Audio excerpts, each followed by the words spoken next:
সন্তানের মেধা ও বুদ্ধিবিকাশের বিষয়টি কেবল দোয়া কালামের মধ্যে সীমাবদ্ধ নয়, বরং এটি একটি সুশৃঙ্খল জীবনধারা।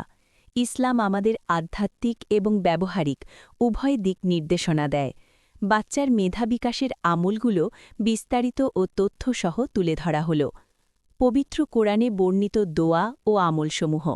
কোরআনের আয়াতগুলো শুধু ইবাদাত নয়, এগুলো অন্তরের প্রশান্তি ও মস্তিষ্কের প্রখরতা বৃদ্ধির মহা ঔষধ।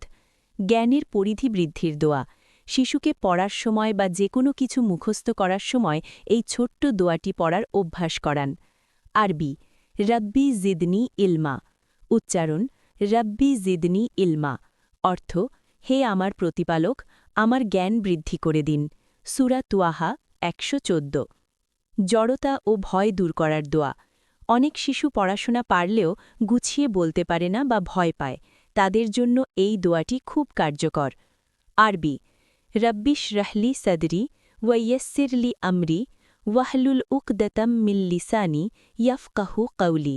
অর্থ হে আমার প্রতিপালক, আমার বক্ষ প্রশস্ত করে দিন, আমার কাজ সহজ করে দিন এবং আমার জিহ্বার জড়তা দূর করে দিন, যাতে তারা আমার কথা বুঝতে পারে। সূরা তুয়াহা ২৫-২৮। সূরা আল আলার আয়াত পাঠ। পড়া মনে রাখার জন্য এই আয়াতের আমলটি অনেক আলেম পরামর্শ দিয়ে থাকেন। আরবি সনুকরিউকা ফালা তানসা। উচ্চারণ সনুকরিউকা ফালা তানসা। অর্থ আমি তোমাকে পড়াব, ফলে তুমি আর ভুলবে না। সূরা আল আলা ৬। মেধা বিকাশে মা বাবার বিশেষ করণীয়।